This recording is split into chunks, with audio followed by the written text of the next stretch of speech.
शीश के दानी वरवरी खाटू श्याम जी की कथा एक बार ज़रूर सुने और सुनने से पहले हमारे चैनल को सब्सक्राइब कर लें और बेल आइकन को प्रेस करना ना भूलें। इससे सबसे पहले आपके पास अपडेट आती रहेगी।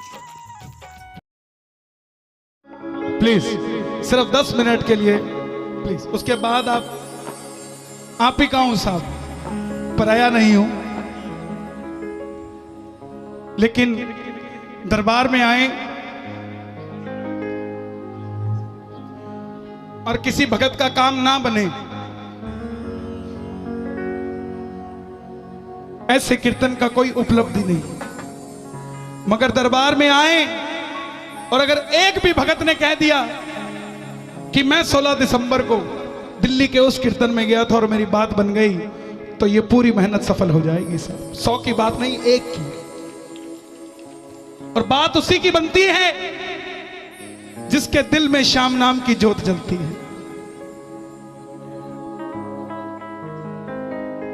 हर रोज खाटू नहीं जा सकता दिल्ली का प्राणी, दिल्ली का प्रेमी रोज खाटू नहीं जा सकता। बाबा को दिल्ली वालों से इतना प्रेम है कि रोज दिल्ली में कहीं ना कहीं आया रहता है साहब कि आ जाओ, बात अगर रह गई हो तो करके चला जाओ। दरबार में गुरुजी सुरेश जी गुप्ता जी बैठे हैं। जितनी मेरी उम्र नहीं उससे दुगने साल इनको खाटू जाते हुए हो गए, तो मैं ज्यादा क्या बताऊं। लेकिन आइए, एक प्रमुख रचना जिसको बाबा श्याम ने स्वयं मेरी झोली में डाला, बाबा श्याम की कथा। कौन है ये खाटू वाला, कौन है ये 3 बाणधारी, क्यों है सिर्फ शीश के साथ श्रृंगार स्वरूप। जहां सन 2000 से पहले गिने चुने गिनती के भक्त जाते थे, ऐसा क्या हुआ कि सन 2000 के बाद आज गिनती करनी मुश्किल हो रखी है कि दरबार में कितनी प्रेमी जाते हैं। मेरी गुजारिश, ज्यादा देर नहीं, सिर्फ 10 मिनट मुझे दे दीजिएगा। कभी भी दरबार में जाओगे खाटू वाले के तो समझ जाओगे दरबार में हमने करना क्या है। यह बिना वहम का देवता है, सिर्फ एक मंत्र है, ओम श्री श्याम देवाय नमः। दूसरा कोई तंत्र मंत्र इसके दरबार में ना है, ना कोई काम करता है। जिसके घर में इसकी पूजा है उसके घर का ब्राह्मण भी यही है, उसके घर का सयाना भी यही है, उसके घर का मार्गदर्शक भी यही है, उसके घर का मुखिया भी यही है, उसके घर का सब कुछ यही है साहब। क्यों है, क्या है ये? सिर्फ 10 मिनट मुझे दे दीजिए। मेरी हाथ जोड़कर विनती आपसे, जिसने उठकर जाना है अभी चला जाए, मगर इस 10 मिनट के बीच में कोई ना जाए। मेरी हाथ जोड़कर विनती। मौलवी जी आप भी जरा ध्यान रखिएगा। सुनो सुनाए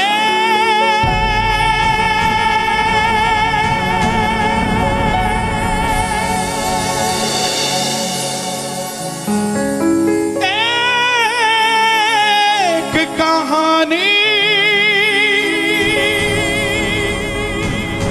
कैसे बनाए शीश का दानी, मांगा था क्यों ये शीश दान में कृष्ण ने, क्यों कहलाए अमर दानी।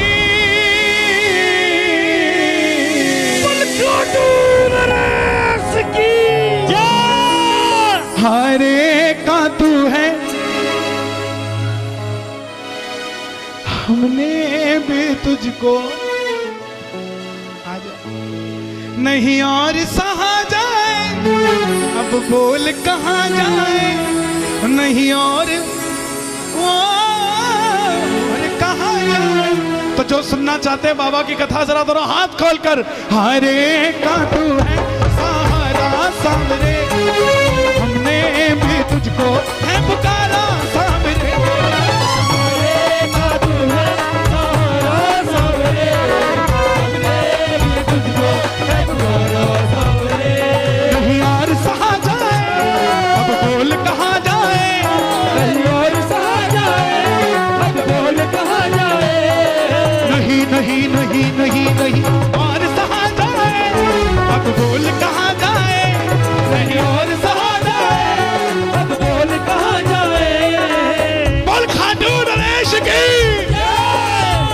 कथा शुरू होती है महाभारत के उस युद्ध से, जो युद्ध हुआ पांडवों और कौरवों के बीच। कौरवों की रखवाली कन्हैया की सेना कर रही थी और पांडवों की रखवाली गोविंद मेरो है, गोपाल मेरो है, गोविंद मेरो है, गोपाल मेरो है, गोविंद मेरो है, गोपाल मेरो है, शिवा के बिहारी नंदलाल मेरो है, शिवा के बिहारी नंदलाल मेरो है, गोविंद मेरो है, गोपाल मेरो है, गोविंद मेरो है, गोपाल मेरो है। कौन है ये खाटू वाला? पांडवों में भीम, भीम के पुत्र हुए घटोत्कच और घटोत्कच के पुत्र हुए महाबली बर्बरीक। बोलिए महाबली बर्बरीक की। बाल बर्बर थे, घुंघराले थे, इसलिए नाम पड़ा बर्बरीक। जन्म लेते ही 14 बरस की आयु ग्रहण की। जैसे डॉक्टर का बच्चा डॉक्टर बनने की सोचता है, इंजीनियर का इंजीनियर, क्षत्रिय परिवार से थे, कुछ शक्ति प्राप्त करने की सोची। माँ के पास गए, माता मौरवी के लाल हैं, बोलिए मौरवी नंदन की। और कुछ कहते हैं अहलावती के लाल की। माँ के पास गए, माँ मैं भी कुछ शक्ति प्राप्त करना चाहता हूँ। माँ ने दुर्गा की तपस्या करने के लिए कहा और शिव के बिना शक्ति अधूरी, शक्ति के बिना शिव अधूरे। निकल पड़े बर्बरीक भोलेनाथ को मनाने। प्रेम से भोले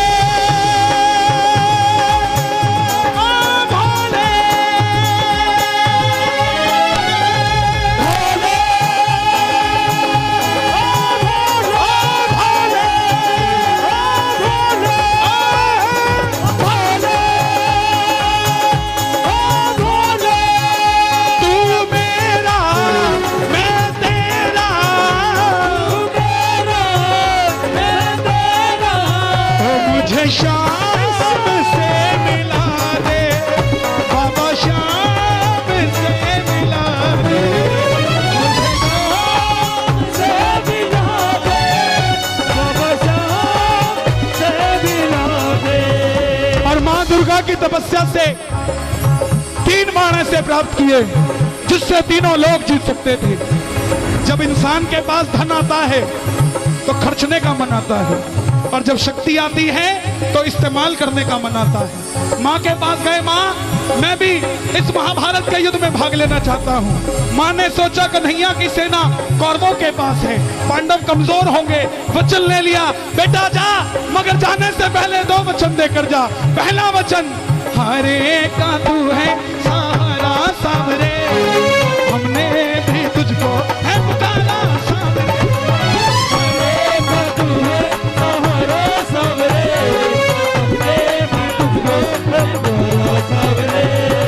और दूसरा वचन जो भगवान ने खुद निकलवाया मौरवी के मुंह से कि रास्ते में तुझसे कोई भी कुछ भी मांग ले तो इनकार नहीं करेगा, दे देगा। प्रेमियों,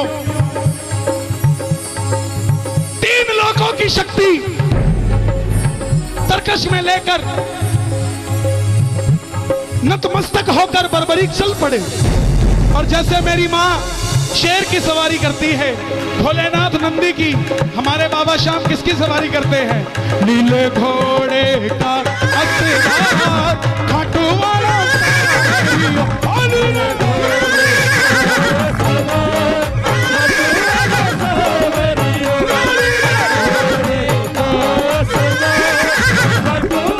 हाथ खोल के ये बात, सावरियो रे भरो, सावरियो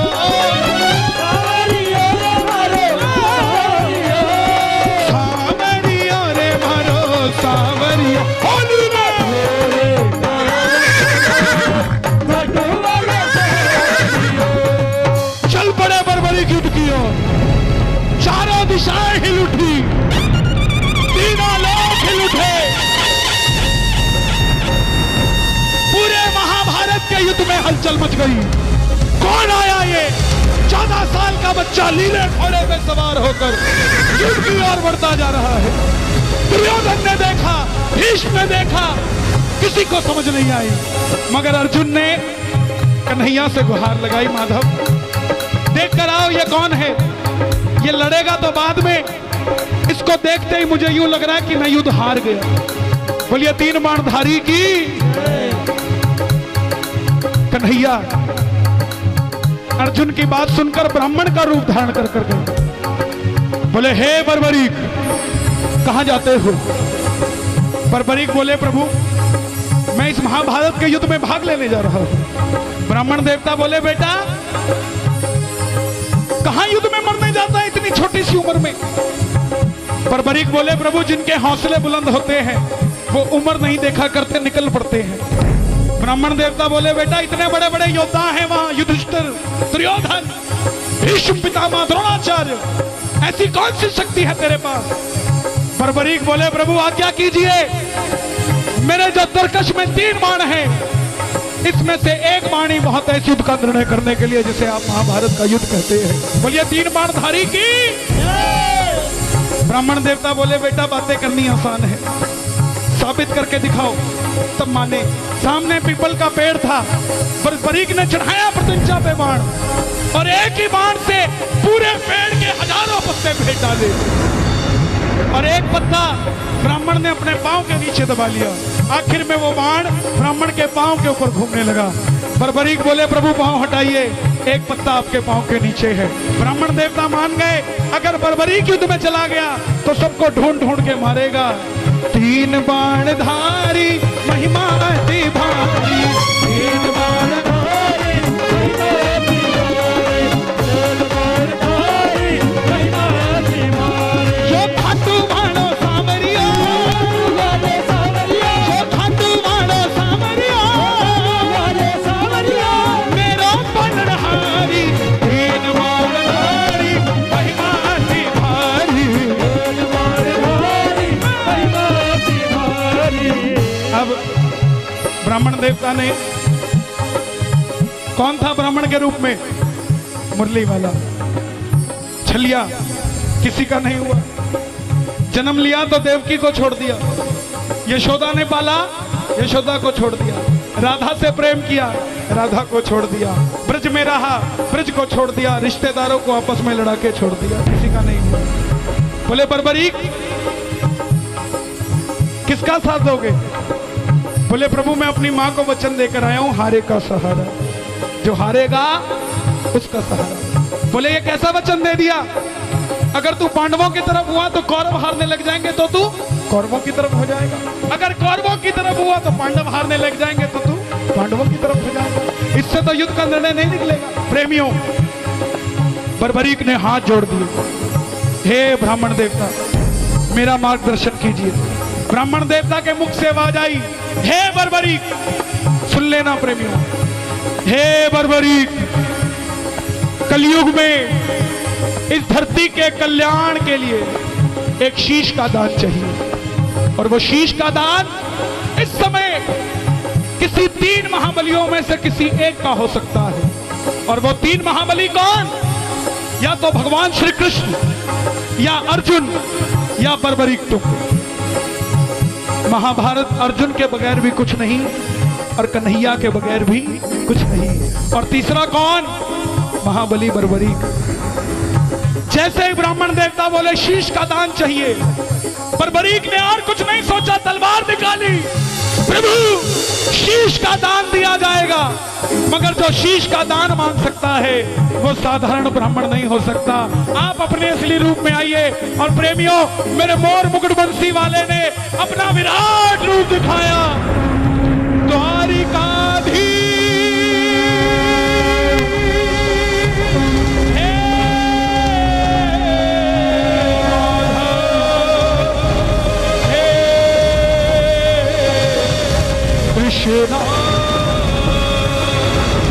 भागा शीश कदान मुरली वाले ने, भागा शीश कदान मुरली वाले ने।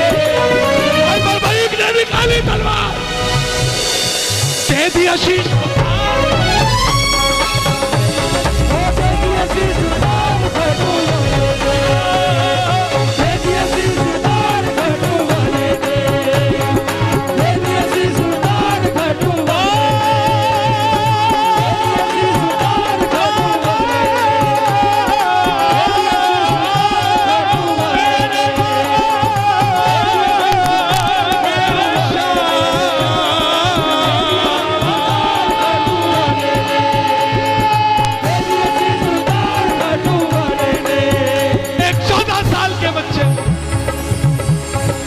शीश उतार कर दे। चाहता तो एक बाण में युद्ध खत्म करके अपने आप को शूरवीर कहलवा देता, मगर शूरवीर से ज्यादा जो दानवीर होता है भगवान अपने आप उसे शूरवीर बना देते हैं। शीश दान से पहले कन्हैया ने पूछा तुम्हारी क्या इच्छा है? बर्बरीक के शीश से आवाज आई, हे प्रभु मैं योद्धा हूं, लड़ने आया था, लड़ नहीं पाया, मगर युद्ध देखना चाहता हूं। भगवान ने शीश को अमृत पान करवाया, और मुझे आपको बताने की जरूरत नहीं अमृत क्या होता है। खाटू का शीश पत्थर का नहीं है। अगर खाटू का शीश पत्थर का होता तो पत्थर दिल इंसान खाटू जाकर ना रोता सा। बाबा का शीश अमर है। अंत में पांडव युद्ध जीत गए, और जैसे हम करते हैं, काम अच्छा हुआ तो मैंने किया, गलत हुआ उसने किया। पांडवों ने अगर बर्बरीक ना होते तो पांचों पांडव भी ना होते। क्यों? क्योंकि घमंड में इतने चूर हो गए थे, मन में अभिमान था आया, युद्ध हमने जिताया, मन में अभिमान था आया, युद्ध हमने जिताया। खुद पैसा कमाना और अपने मुंह से खुद को सेठ कहना सेठाई नहीं। सेठाई तब जब दिल्ली कहे।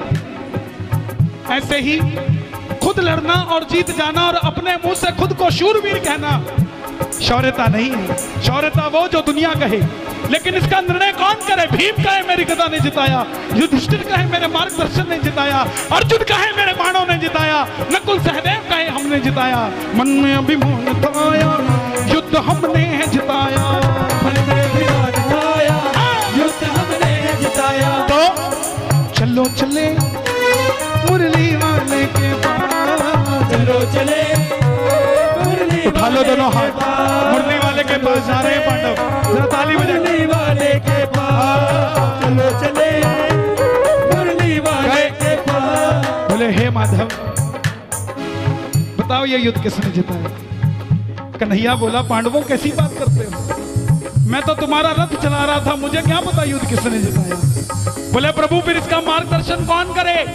तब कन्हैया बोले एक बार झोली मैंने पसारी थी तुम्हारे लिए, अब तुम पांचों पांडव पसार लो झोली और मेरे साथ चलो चले उस शीश के पास, चलो चले उस शीश के पास। एक ही है जो निर्णय कर सकता है। देखिए निर्णय करने को मुरली वाला भी कर सकता था, मगर उसको पता था कि कहीं ना कहीं मेरी भी आंख लग गई होगी, शायद भूल चूक कर जाऊं, मगर बर्बरीक गलती नहीं कर सकता। भगवान जिस पे भरोसा कर ले साहब, उसके जैसा कौन होगा? गए चलो चले उस शीश के पास, चलो चले उस शीश के पास। उठा लो दोनों हाथ, बर्बरीक के शीश के पास जा रहे, जरा ताली बजा के। शीश के पास जाकर करेंगे उसका अरदास, जाकर करेंगे उसका अरदास। चलो चले चले चले चले शीश के पास, चलो चले उस शीश के पास। आवाज लगाई कन्हैया ने, हे बर्बरीक,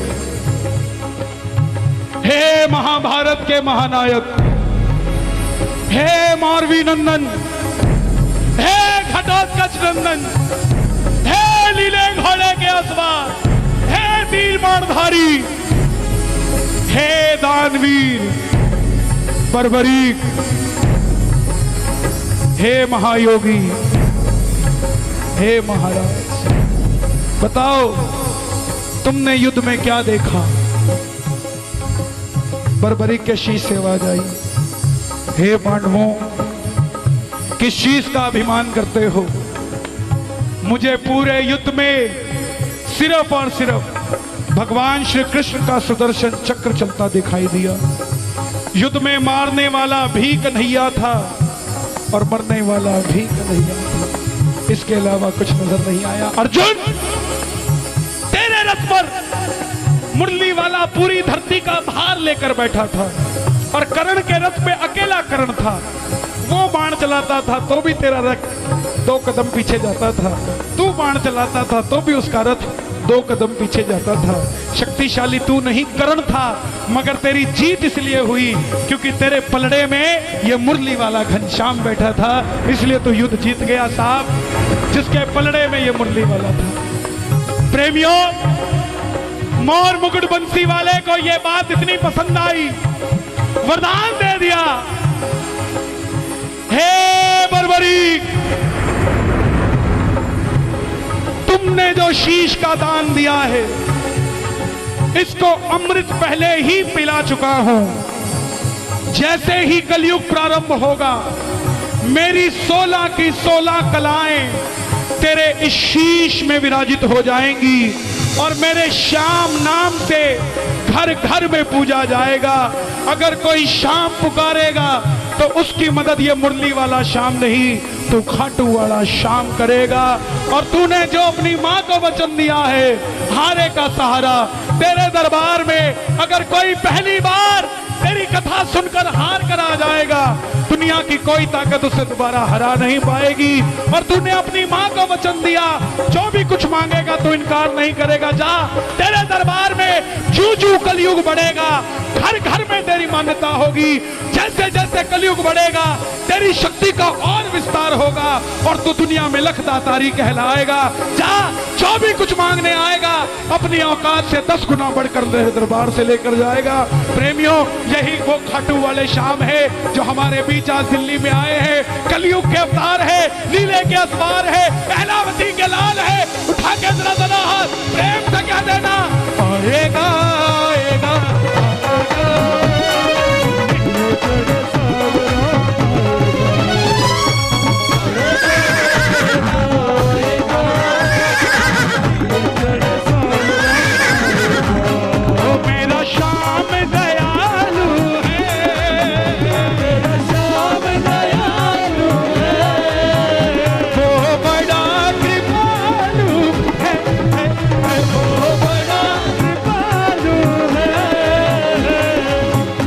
इसके दरबार की खासियत है, या तो खाटू जाना होता नहीं और अगर चले गए उसके अलावा कहीं आना जाना बंद हो जाता है। सर्दियों की छुट्टी पड़े चाहे गर्मियों की, शिमला नहीं जाता कोई। बच्चे भी कहते हैं चलो पापा चलो, एक बार ले चलो हमको खाटू वाले के